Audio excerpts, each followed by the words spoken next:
If you're new here, my name is Charlie, and on this channel I show you how to make delicious food using simple ingredients and techniques so that you can become a more confident home cook. So let's make some banana bread.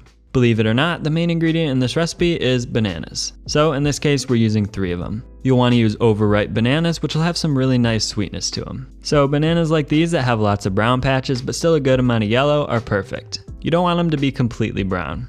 Now this recipe will come together pretty quickly, so start by preheating your oven to 325 degrees Fahrenheit, which is about 175 degrees Celsius. Then in a small bowl, mash up your 3 bananas until they start to become smooth and shiny. I'm just mashing with a fork here, but if you have a potato masher, that would work even better. There should still be some chunks left when you're done, so you're really just looking for them to be relatively well mashed and liquidy. Once you're at that point, add 1 cup or 192 grams of brown sugar, and I like to use dark brown sugar for that really deep molassesy flavor. This brown sugar is going to give the bread a much deeper and more complex flavor compared to using granulated sugar, and it'll really complement the sweetness of the bananas nicely. Now we'll need to add 2 egg yolks, so get out another bowl that you can place the whites into in the meantime. I like to put the whites straight into the bowl of a stand mixer because we're going to end up whipping them soon. So just separate your eggs, placing the yolks into the bowl with the banana mixture and the whites into your clean bowl. Now if you're using a stand mixer, go ahead and start whipping the egg whites, starting on a low speed as you add 2 teaspoons of vanilla extract. This way we can just let them whip as we prepare the rest of the ingredients. But if you don't have a stand mixer, you can definitely do this using an electric hand mixer or just whisking by hand. We'll need to whip the egg whites to firm peaks, so starting on a low speed helps some bubbles start to slowly develop at first, leading to a more stable structure once the egg whites are fully whipped. In the meantime, just stir your banana mixture until it's thoroughly mixed and set that bowl aside for the time being. Now get out 1 more large bowl to which we'll add the dry ingredients.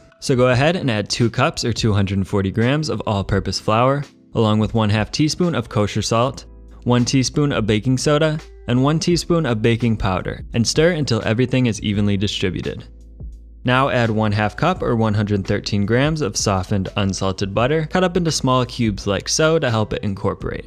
The last thing we're going to add is 1/4 cup or 75 grams of buttermilk, but we're going to wait to do that until the last minute. Once we add the liquid to the flour, gluten will start to develop, and for this particular recipe we want more of a cake-like, tender texture, so we don't want a lot of gluten development. So before we add the buttermilk, I'll just check on the egg whites, and it looks like some bubbles are starting to develop, so we can go ahead and turn the mixer up to a medium speed. Now as those continue to mix, I'll add the 75 grams of buttermilk to the bowl with the dry ingredients and stir with my dough whisk. Then just add the banana mixture to that same bowl, a little bit at a time, and continue to stir until everything is fully mixed. But be careful not to overmix because again, we don't want to develop too much gluten and end up with a chewy loaf. The buttermilk will provide the acid that the baking soda needs to create some leavening. If you've ever mixed baking soda and vinegar, you know that it creates a bubbly reaction, and that's basically what's happening when you mix any sort of acid with baking soda. And since the buttermilk is acidic, it'll create little bubbles that'll help to leaven the bread. Now once the egg whites are whipped to soft peaks, meaning that the peaks flop over like so when turned upside down, just add 48 grams or 1/4 cup of granulated sugar. Then continue to mix until the egg whites reach stiff peaks, meaning that the peaks stand straight up when turned upside down. Once they're at that point, it's time to fold them into the rest of the batter. So the easiest way to do this is to start by taking about 1/4 of your egg whites and just stirring them into the batter to lighten it up a bit. Then take about half of the remaining egg whites and fold them in with a rubber spatula by scraping along the edges of the bowl and cutting them through the center like so. Make sure they're all evenly distributed and that you're not left with any large patches of egg whites. Then just repeat that process with the rest of them. If you want, you can also fold in 1/2 cup of walnuts at this point, so I'm just crushing them up first with a meat pounder, then folding them in the same way as I did with the egg whites. And after that, we're ready to bake. So get out a 9x5 baking pan and spray it with cooking spray. Then I also like to line it with parchment paper, which will make it super easy to remove the loaf from the pan once it's baked. Then just pour your batter into the pan and smooth out the top with your rubber spatula.